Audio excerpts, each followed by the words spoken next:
This is CNN Breaking News.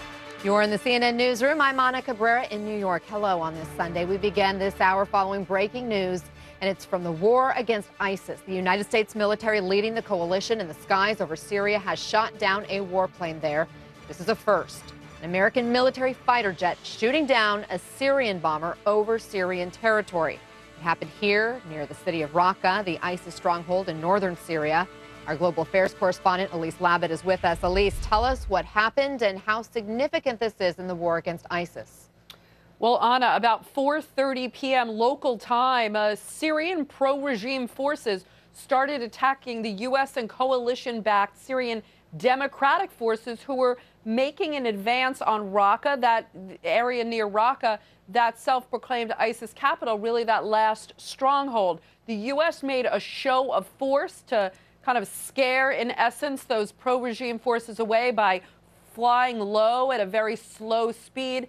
That did scare them off for about 2 hours. In the meantime, the U.S. Called out to the Russians through their deconfliction channel on the ground there. Of course, the Russian government is backing those Syrian regime forces. But about 2 hours later, the Syrian pro-regime forces came back with an aircraft, started bombing the U.S.-backed coalition forces, and the U.S. shot down the plane. It said that the U.S. is not looking to get into an escalation, the coalition said, with the Syrian regime, but they pledged to protect those Syrian Democratic forces that are going against ISIS in the area. So again, we're learning that the Syrian jet had initially dropped bombs on fighters who are working against the Assad regime. Where does the coalition's mission against ISIS fit with the anti-Assad movement? Well, the U.S. says it is not going against Assad. It is going against ISIS and backing those pro-democratic forces in the area. Of course, those democratic forces are against Assad, but they are on the ground near Raqqa going after ISIS. And so that's why the U.S. said it needed to use its collective self-defense to protect those Syrian forces on the ground. It definitely does not want to get into an escalation with the Syrian regime. Their target is ISIS, but they will protect those Syrian Democratic forces on the ground.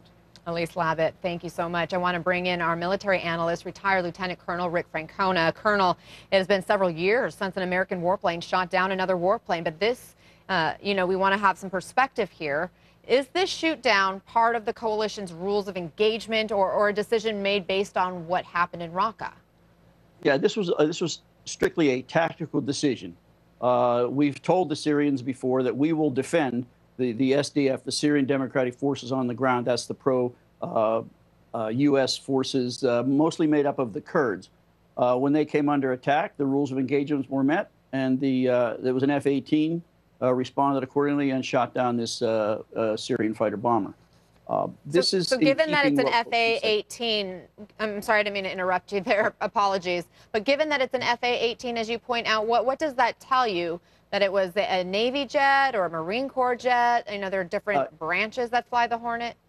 Well, the Navy and the Marines both fly the F-18. I believe this was a Navy aircraft operating off of the carrier. We've got a carrier in the Mediterranean right now. Makes perfect sense. But there are combat air patrols up there almost 24/7. So, but what's important here is that the Syrians were actually bombing this SDF unit. There's no reason for them to do that. For the past several weeks, the Syrian Democratic Forces and the Syrian regime have been cooperating in the fight against ISIS.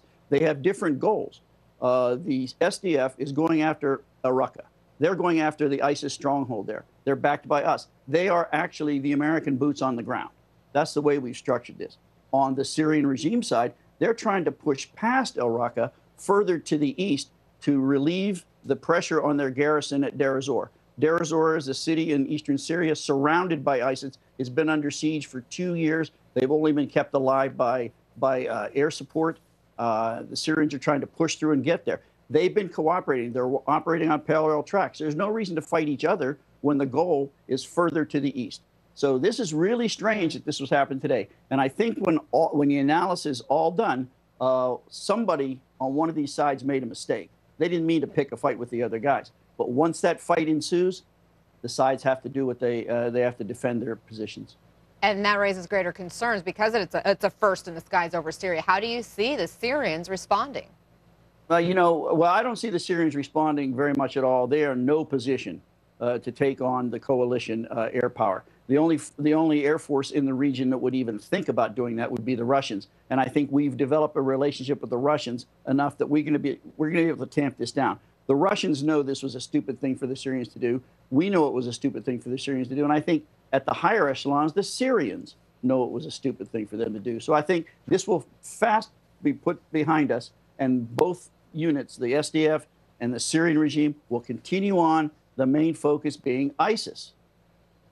All right, retired Lieutenant Colonel Rick Francona, thanks for spending part of your Father's Day with us. Happy Father's Day. Thank you. Turning now to